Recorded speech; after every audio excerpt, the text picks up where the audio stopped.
ഇന്ന് തന്നെ ഡൗൺലോഡ് ചെയ്യൂ. കാണൂ നിങ്ങളുടെ ഫേവറേറ്റ് ഷോസ്. എന്നാ നിങ്ങൾ പോയി കുളിച്ചു വന്ന് വല്ലതും കഴിക്കാൻ നോക്ക്.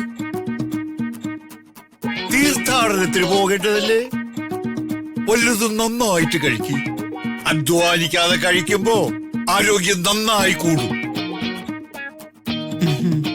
ഭക്തവത്സലൻ എനിക്കിട്ടൊന്ന് താങ്ങിയതാണല്ലേ? അയ്യോ അല്ല.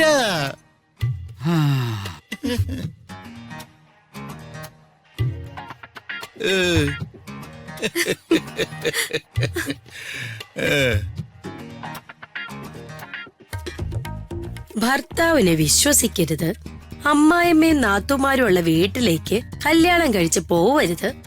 ഹോ, ഉറങ്ങിപ്പോയില്ലായിരുന്നെങ്കി നേരം വെളുക്കുന്നവരെ വിഷം കുത്തിവെച്ചേനെ. രാധമേ, ഇവർക്ക് എന്തെങ്കിലും നെഗറ്റീവ് ആയിപ്പോയേ? ഇതൊക്കെ ജന്മനാ ഇങ്ങനെ ആയിപ്പോയതാ. Full negative.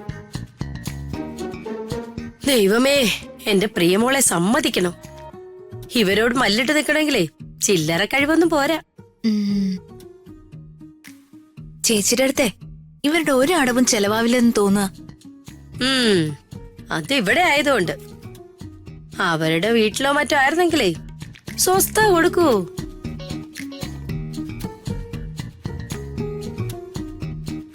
വിഷയം മാറ്റിക്കോ, ദേ വരുന്നുണ്ട്.